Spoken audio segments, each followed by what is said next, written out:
The priority transmission burned across every strategic display in the Vresik Command Center. 14.7 trillion credits. In debit. Immediate. 14 trillion? Impossible. Pull the full report, now. 6 hours earlier, a Vresik battlecruiser launched a missile during live fire drills. It missed its designated coordinates. The warhead struck a human-insured asteroid mining rig in the belt sector. The operation was vaporized. Total loss. Estimated damages, 4 million credits. The Admiralty issued a standard apology and a token compensation offer. Routine. But the humans declined. And now, the Imperial Treasury account bled red with a number too vast to comprehend. This is a clerical error. A human insurance company cannot bankrupt an empire. On the central display, the claimant file glowed. Mutual of Boston. File opened at 9:14 a.m. Eastern by a man named James Coleman. One claim. Filed under a forgotten treaty clause. The algorithm was already running. In 6 hours, the debt would become territorial. The empire had blundered into a trap 240 years in the making. At 9:14 a.m. Eastern, James Coleman opened the claim file for the destroyed asteroid mining operation. The Vresik offered a token compensation. 4 million credits. Pocket change for an empire. And they expect a standard acceptance. He bypassed the offer. Instead, he retrieved a dormant statute from the archive. The Vresik Treaty of 2241. Statute 14C. James, that clause hasn't been invoked in 2 centuries. The Vresik won't even know it hit them. Exactly. They drafted it during peacetime, then forgot it. But it's still law, and it has teeth. Teeth? 4 million in damages will get you a sternly worded letter, not a bankruptcy. Not just the principle. The treaty allows for consequential losses, statutory penalties, and daily compounded interest over 6 years. Sarah watched him close the file and stand. He would file the claim in person at the Imperial Claims Office. You're going to personally hand a 240-year-old clause to the Vresik and expect them to pay? I expect them to follow their own law. The rest is math. Coleman's white corporate shuttle glided into the docking bay of the Vresik Imperial Claims Office, a monumental gray edifice. He walked the long promenade into the vast hall, its ceiling lost in shadow, cyan light strips pulsing. At the glass counter, the insectoid clerk Vec extended 4 chitinous hands, compound eyes unblinking. State your claim, species and reference number. Mutual of Boston. Asteroid mining loss, belt sector. Statute 14C applies. He opened the briefcase, exposing the dense legalese and the highlighted statute like a weapon. Statute 14C. That is, dormant precedents. Are you certain this is applicable? Certain. Please activate the automated claims algorithm. It will confirm. Vec's 4 hands hesitated, then tapped the holographic interface. The ancient system acknowledged the filing. A low hum filled the chamber. The algorithm began its cold, inexorable math, indifferent to the coming storm. On the holographic claim display, the first line appeared. Principal damages, 4 million credits. 4 million credits. Then the algorithm added consequential losses. Lost future extraction rights. Orbital support contracts, 1.2 billion. Statutory penalty, 200% of combined principal and consequential. The total crossed 3 billion. Oh my God, it's not stopping. But the real algorithm had just begun. It located the enforcement clause and the 2341 precedent Coleman had attached. Interest at 4.8%, compounded daily, applied retroactively for 6 years. The liability curve went near vertical. Treasury, explain this. Now. In the Imperial Treasury Chamber, a dozen Vresik officials watched the number pass 500 billion. No one breathed. Emergency alerts sounded in 17 Imperial sectors. The algorithm continued, oblivious to the unfolding catastrophe. He's not just filing a claim, he's triggering a galactic financial collapse. The algorithm concluded. The final liability pulsed on every screen. 14.7 trillion credits. The Vresik Imperial Treasury transmitted a code no empire ever wants to send. Inability to pay. Admiral Vorak slammed a console, his voice cutting through the red-lit command center. Override that algorithm. Kill it now. I don't care if you have to burn the entire server core. But the claims algorithm was a sealed treaty mechanism, immune to external command. No override existed. 14 trillion credits. He said it was math. This is extinction for the Vresic economy. At the counter, Coleman remained utterly still. The number didn't surprise him. A priority diplomatic message hit Sarah's terminal. Withdraw claim statute 14C, immediately, or face punitive trade measures. They're threatening punitive measures. The algorithm already adjudicated. They can't just ignore it. They can try to ignore it, but the treaty gives no appeal. In 5 hours, the debt converts. The Vresic ambassador appeared on the United Earth Council's emergency channel, demanding humanity compel Mutual of Boston to withdraw the claim. The Earth Council's reply was immediate. This is a private insurance matter. We have no legal authority to intervene. James, the Vresic are threatening Earth with trade sanctions. They're demanding the government force our hand. They can threaten. Mutual is a private firm. Sarah, not a government agency. Earth can't legally stop a treaty claim. Interstellar commercial law was explicit. Sovereign governments held no jurisdiction over private treaty invocations. Earth was powerless. The Vresic ambassador is furious. He's now demanding Earth impose sanctions on us directly. Let him. The algorithm already adjudicated. Sanctions won't change the output. On public feeds, the narrative twisted. Private firm outmaneuvers empire. Earth's opinion began to shift. They can't touch us. He knew every move they'd make. This isn't a claim. It's a trap sprung. The diplomatic route was dead. The Vresic had one remaining option. Deal directly with the man holding the briefcase. The Vresic shifted tactics. A direct settlement offer of 10 billion credits appeared on Sarah's terminal. James, they just offered 10 billion. 10 billion credits for a 4 million claim. The treaty does not permit partial settlements. We decline. Decline. That's a 1,000-fold return. Surely we can negotiate. No negotiation.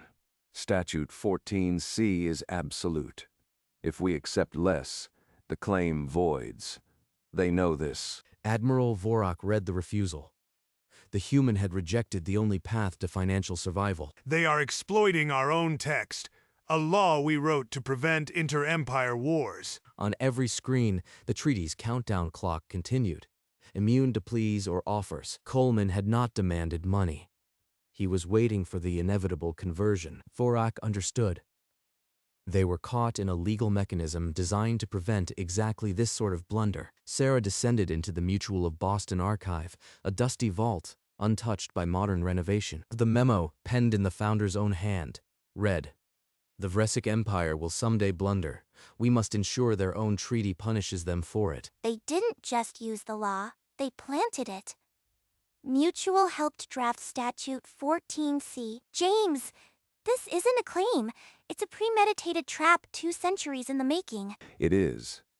The founder considered it our most important actuarial policy. Coleman's voice held no surprise.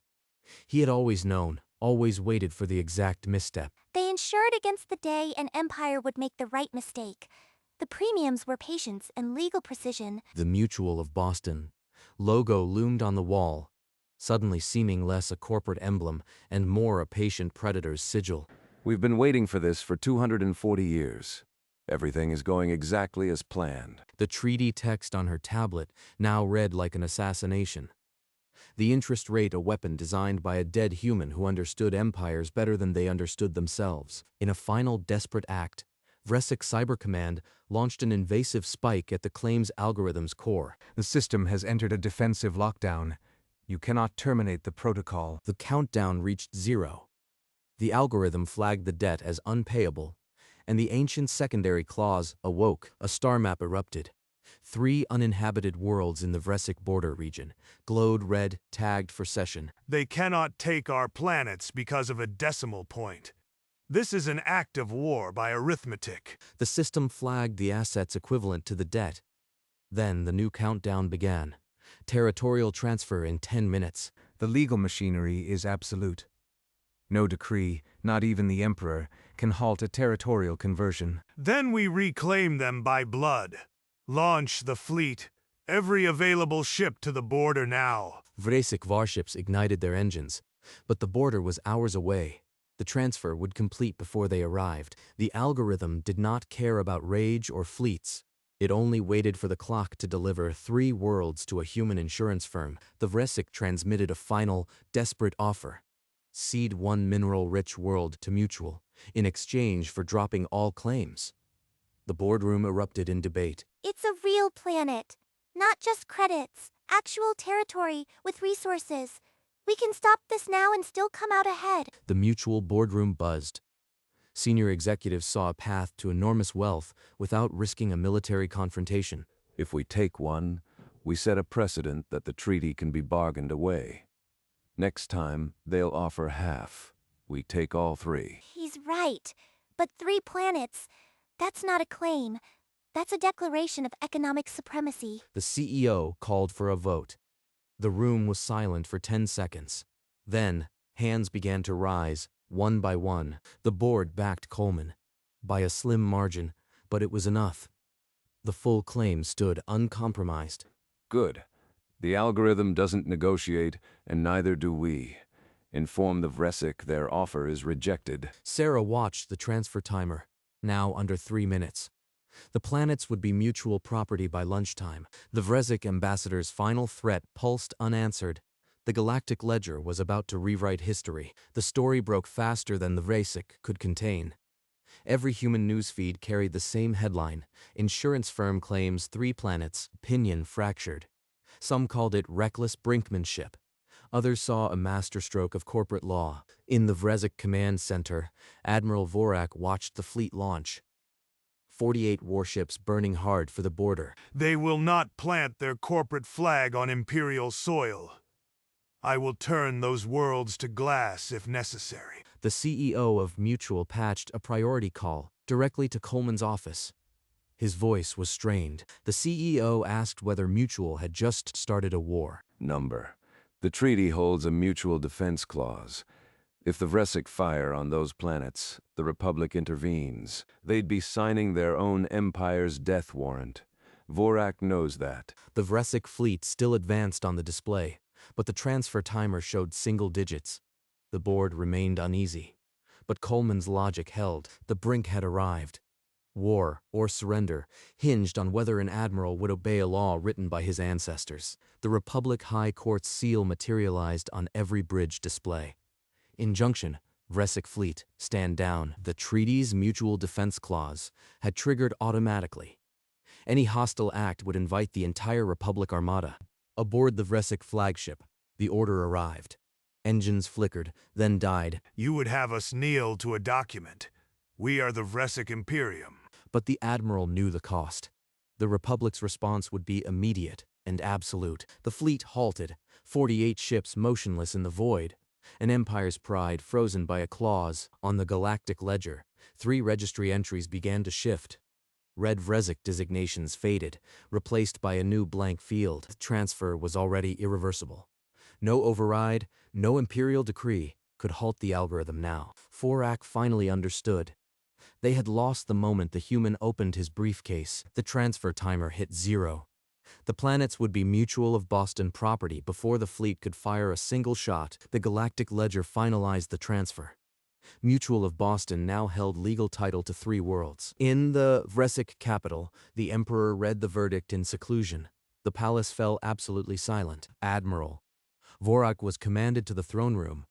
He entered without an escort. The Emperor's claw pointed downward.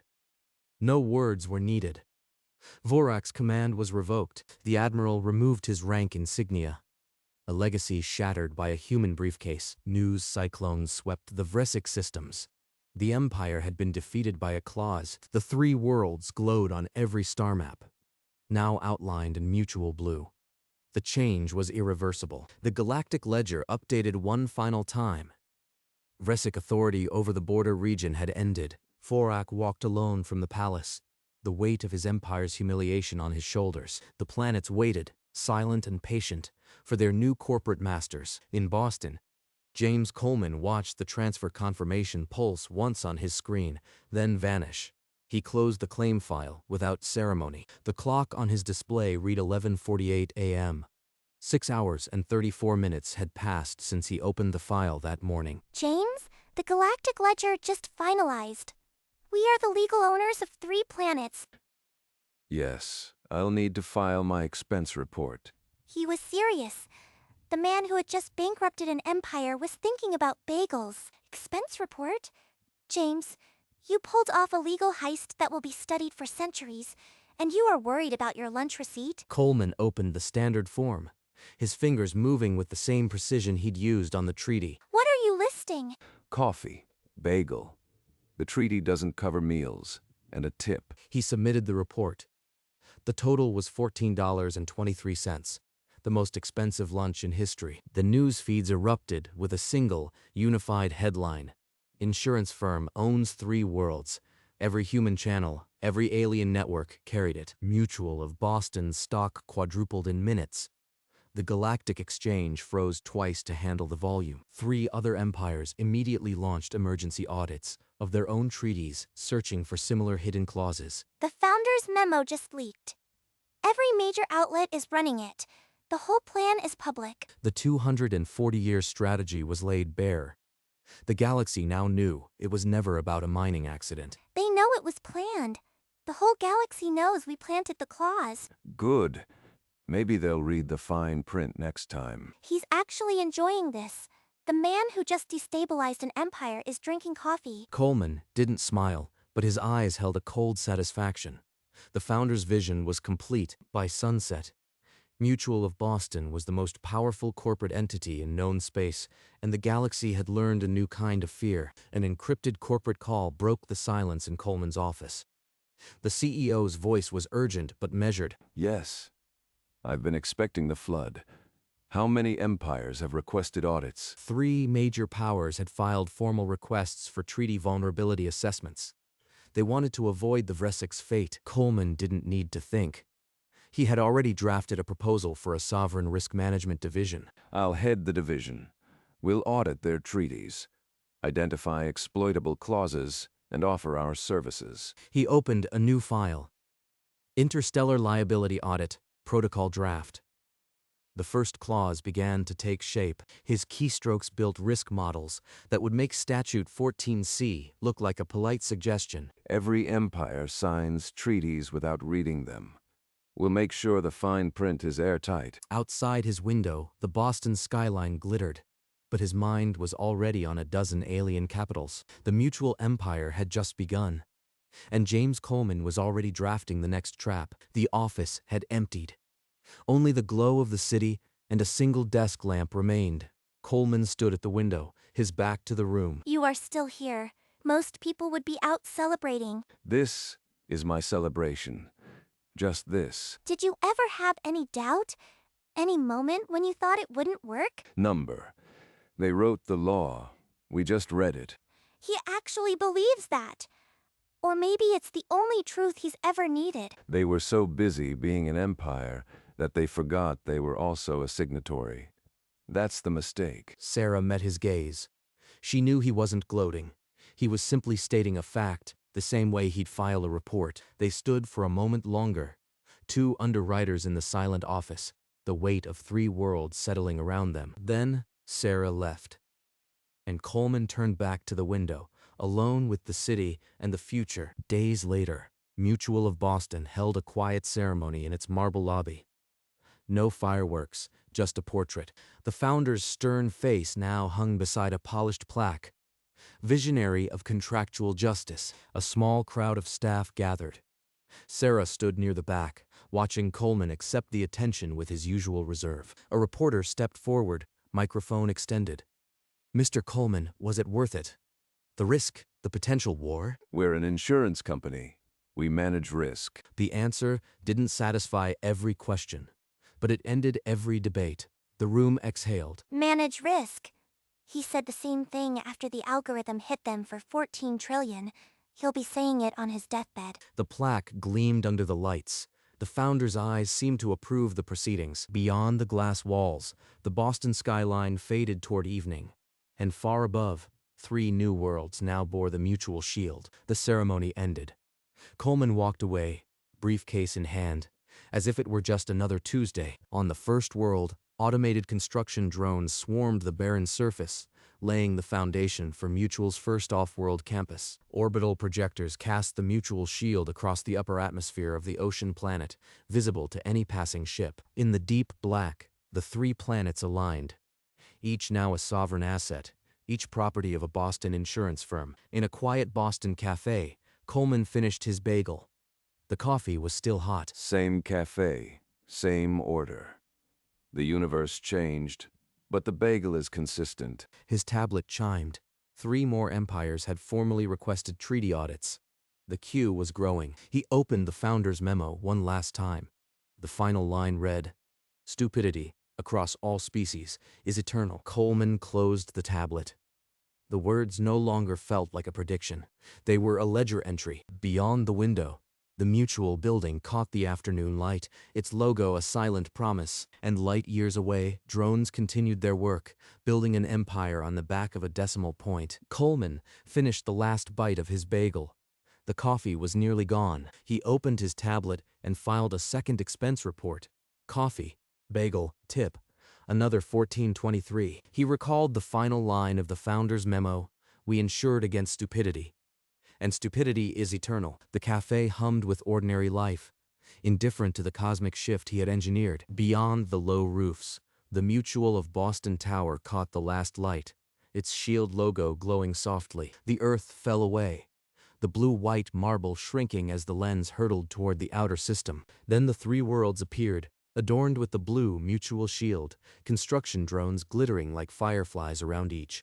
On the ocean planet, the holographic logo shimmered against the cloud deck, a silent claim of ownership. On the desert world, automated factories churn, printing the Mutual brand into the very rock. The insurance firm now owned 3 worlds, a new kind of empire built on patience, law, and a decimal point. In the Vresic capital, stone plazas blazed with firelight. Citizens shattered holographic displays bearing the imperial seal. Graffiti scarred the ancient walls. In crude Vresic script, one message was translated by every monitoring AI. Read the fine print deep in the administrative quarter.